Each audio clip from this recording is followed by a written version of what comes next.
This is the Tom Bigby Tales podcast. I'm Shannon Evans, and I write about a small town in Northeast Mississippi called Columbus. In today's episode, we're going to talk about the workplace from hell. In 2011, a letter was sent to then Mayor Robert Smith to describe one employee's working environment and experiences. I'm going to read that letter now, as well as the addendums attached to the letter. Names will be redacted to protect people who have a right to their privacy. Dear Mayor Smith, I'm an employee of the Columbus CVB. My title is receptionist. In addition to answering the phone and greeting visitors, I have a host of other duties, including social media marketing. I have filed a formal complaint against Nancy Carpenter, interim director of the CVB. My complaint is based on a pattern of abuse, harassment, and civil rights violations. I'm writing to you to make you aware of this situation and appeal for your assistance. I forwarded my complaint to the president of the CVB board, who met with the executive committee. They appointed 2 board members to investigate my complaint. My complaint was given to Nadia Dale and Mark Castleberry to investigate. Their determination was that my complaint was without merit. While I hope that Ms. Dale and Mr. Castleberry considered my situation to the best of their ability, I am confused as to their qualifications and, in all honesty, their objectivity. I presented documentation providing violations of my First Amendment rights and extreme unequal treatment by the interim director. I presented them with 5 letters of support, 2 by former board members, 2 from former employees, and 1 from the most recent director, James Sitsimakis. These were not shown to the board. During the board meeting, where my complaint was dismissed, 3 documents were introduced which addressed disciplinary actions taken against me. I have never seen these documents and was unaware that they even existed. I feel that the entire inquiry into my complaint was superficial at best, and that all opinions were stacked against me from the outset. Nancy Carpenter has made me her scapegoat, not because of my job performance, but in retaliation for comments posted in the Commercial Dispatch. There have been several editorials, articles, letters to the editor, and reader comments expressing ideas that she finds unflattering. On May 31st, a letter to the editor written by a friend of mine was also published without my knowledge. She cited Bernie Imes, the Dispatch editor, and my friends as being part of her problems, meaning Ms. Carpenter. She strongly suggested that I speak to them so that I might influence their opinions. Although I have written an opinion column in the Dispatch for over 4 years, I have no influence on editorials or letters to the editor. An acquaintance with the authors of these opinions is not a crime. Free speech and freedom of the press are guaranteed by the First Amendment to the Constitution of the United States. On June 2nd, Ms. Carpenter placed me on 90 days probation for a number of vague offenses, each of which was fabricated and untrue. I include a copy of this with my response in handwritten in front of her. She forced me to sign the document saying that I would be fired if I did not. Mrs. Carpenter also uses intimidation. In this meeting, she told me that everyone says I should be fired. Quote, "The entire board has given me the power to fire you," she told me. She consistently used an aggressive tone to browbeat me. It worked. I am having difficulty eating and sleeping. I'm terrified of her, and I go home crying every day. One complaint is that I constantly remind her of what I have not received. This is based on one conversation and certainly has not been constant. She claims that I have developed a negative attitude toward other employees. I invite you to meet with other employees and determine if this is true. It is not. She cites in her list of offenses worthy of probation things that have been posted on social networking sites. I have not posted anything that she objects to since our meeting a few weeks ago. She is bringing up crimes that have already been fixed. Crimes is in quotes. She claims to be angry at a post I made about the demolition of Friendship House, a historic structure. She said, "Didn't you know that it was owned and destroyed by my church?" I was quite aware that she attended First Baptist Church. Before posting, I sent her an email of the comment that I planned to make on Facebook. She approved it, changing one word.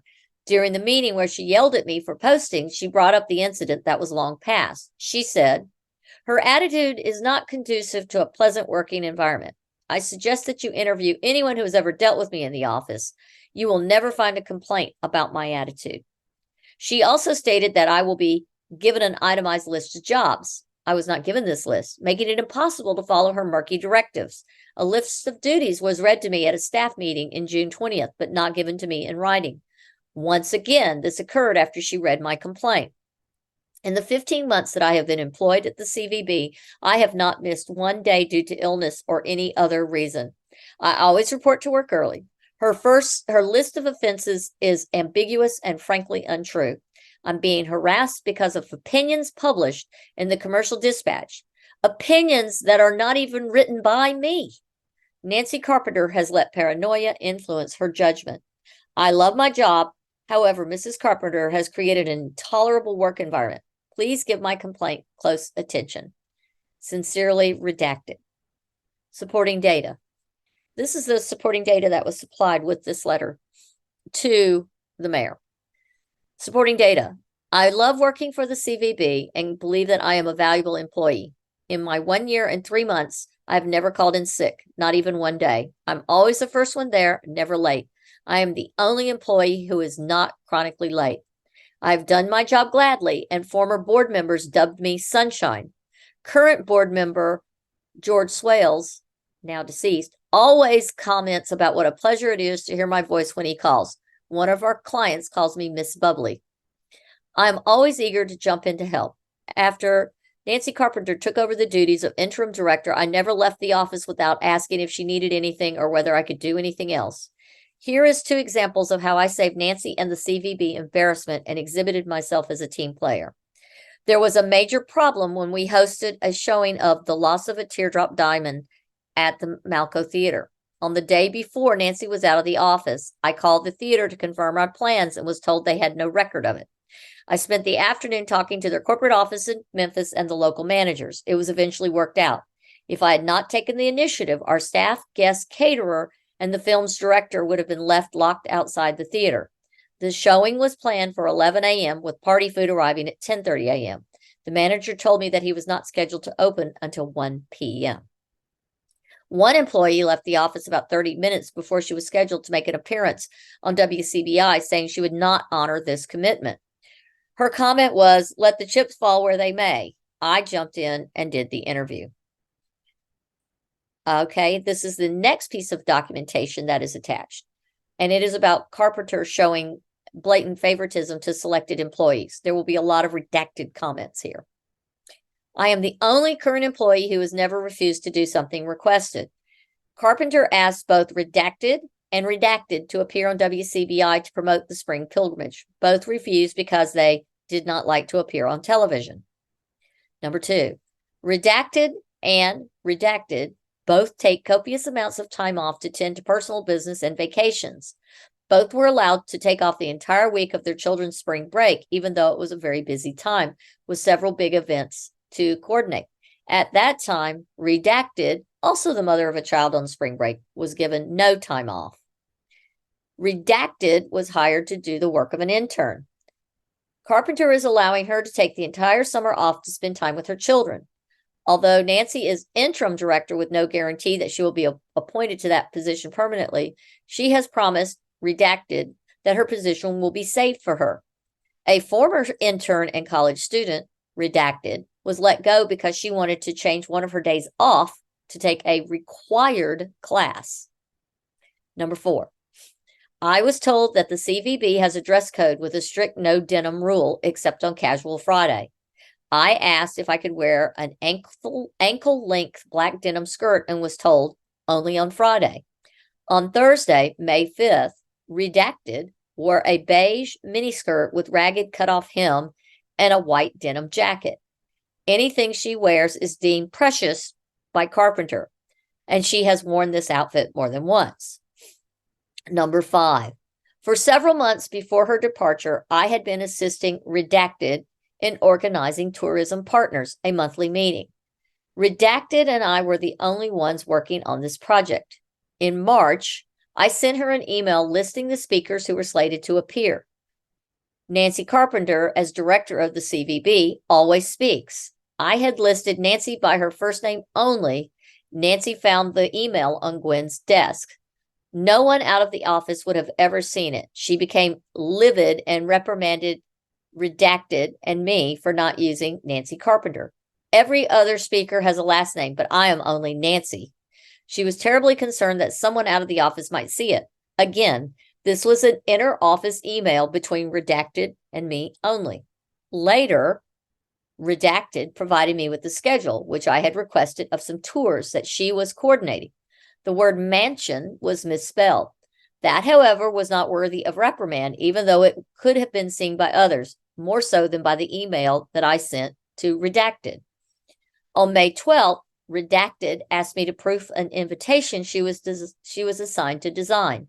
I found 2 typographical errors. Nancy asked to see it and pronounced it cute. She would have berated me or Redacted for such an offense. On June 21st, Nancy questioned me about the hundreds of welcome bags that I was assembling for family reunions and gatherings of that sort. She was very concerned that I was not properly filling out the form, which I was. The same day, Redacted turned in an incomplete form. Although this is a small thing, it only speaks to the inequality of treatment. I have a copy of that form. Number 6. I have an extensive background in tourism beginning in 1976. I own 2 tourism-related businesses in a huge convention and travel destination city. I had a tour guide license in one of only 4 cities in the U.S. that require one. It is difficult and costly to acquire. My experience is multiple times that of all other employees combined. Yet, Redacted has been given an office and Redacted a title. This is a blatant violation of guidelines in the employee handbook, page 7, paragraph 2. Number 7, I have received no raises or perks in my time at the CVB. I suggest that the board look into the salaries of Redacted and Redacted. Number 8, Mrs. Carpenter has clearly stated that she thinks I'm not up to more complicated duties, such as helping with the fishing tournaments because of my arthritis. Since I have never refused to do any task using my arthritis or anything at all as an excuse, I believe this is an EEOC violation. The next document in this letter. Carpenter gives contradictory instructions that are difficult to understand and follow. In September of 2010, when the Tennessee Williams Center was reopened after renovations, Carpenter asked the office employees to act as docents in the home for an open house party. We repeatedly requested study notes on the furniture and other items. These were not provided until about an hour before the guests were to arrive. Not surprisingly, the first to enter was a close friend of Nancy's.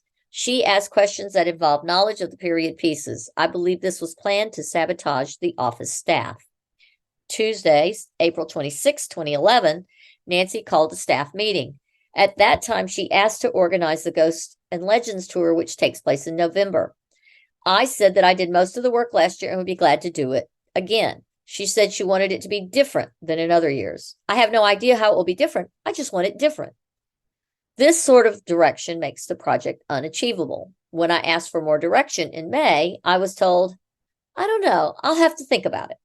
This is an event that requires months of planning. I am fearful that the different ideas will be put off until it's too late to present this very popular and profitable event. As of today, June 27th of 2011, I have received no direction concerning Ghosts and Legends. Monday, May 3rd, 2011, Nancy asked me to send a notice to media outlets to notify them of our board meeting, something I had never done before. I sent the information to the Dispatch, the Packet, and WCBI. I also copied her on the notices that I sent. She later came in to say and said she was unhappy with the wording and would rewrite it herself. Since she gave me no direction about specific wording, it was clearly impossible to get it right. Friday, May 6th of 2011, I arrived at work about 8:45 a.m. At about 8:05, Redacted came in and said, "What are you doing here? Nancy said you had too many hours and had to take the day off." Nancy had not told me this herself. Elizabeth immediately called Nancy, who was not at work. Nancy told Elizabeth that I had to go home because of my hours. I had worked only 32 hours that week. This is something that Nancy never told me directly, either before that morning, on the phone, or by email. I believe this was a decision made abruptly and in anger. She had sent me an email that morning saying she would be late. Once again, I'm the only employee who is never late. If she had informed me that I was not to come in, then there would be no reason to inform me that she would be late. Nancy Carpenter changes rules to suit her desires. The No Dead Authors event is a good example of this.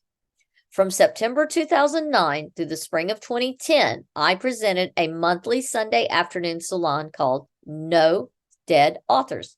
The format was that a published author would speak about their career and writings, answer questions, and sign books. These were held at the Tennessee Williams Welcome Center. Light refreshments were served. The gatherings were attended by between 20 to 60 guests. During renovation in the summer of 2010, these events were put on hiatus with the plan that they would resume when the renovations were complete. After renovation, Ms. Carpenter declared that she would no longer host the receptions because the newly refinished floors would be damaged. However, during spring of 2011, she hosted 2 book signings for personal friends of hers in that facility. With a side note for me, from Tom Bigby Tales, I also have proof that she created her own company at that point called Making Noise, or Making a Noise, and she charged the CVB for hosting those events and making the phone calls and setting them up to the tune of about $200 for each event. Nancy Carpenter is a micromanager. Since we have been in the new building, she has taken away the trash can, which was unseen under my desk, declaring it unsightly. While she is shopping for one that is attractive enough to hide in the knee hole, I must go into the mailroom to dispose of every scrap of paper. I did receive a wastebasket on June 16th, 2 months after we moved into the building and after she read my complaint. It was one that she had found previously. It was a gas, I can't read. It was the same wastebasket she had previously found too ugly. When preparing for business hours, or business after hours event on May 12th, she insisted that all toilet paper roll must be hanged from the front of the roll. Number 3, 1 year ago, when my old computer crashed, a new one was purchased for me. The new computer has a large monitor. Since moving into the new offices, she often says I must work from a laptop as the big screen blocks my face. This is completely untrue. The monitor is offset at an angle, as is the door, blocking nothing. I believe this is a tack to make my job more difficult and make me less important. Since most of my work is social networking, a readable screen is required. Number 4, she has repeatedly told all members of the staff that we are not to talk about the CVB to our friends. Clearly, this is a First Amendment violation. We are also instructed not to talk about the former director or any former staff members. And that is the complete letter that this employee sent to Robert Smith. I'm going to just take a minute to breathe here because that was a lot of information to take in. But I'm going to tell you, I cannot understand why this has been allowed to continue with the current employees. I have had more recent employees, part-time mind you, tell me they are expected to put in 40 plus hours a week, especially during events, and are then not allowed to bill for those overages or take equitable time off the next week. Employees are given work cell phones and are expected to respond at all hours, regardless of whether they are on the clock or not. And they are expected to respond to Mrs. Carpenter ASAP. She has location finder for each phone so she can track where they are, presumably during work hours. She reads their text messages and call logs. Outside the business phone, she monitors each person's social media accounts and reminds them regularly they are not to talk about her, Nancy Lou Carpenter, online or in private conversation. Who does that? This is clearly a paranoid person, and she is clearly a control freak. I would not be surprised if she controls what they eat for breakfast, lunch, and dinner.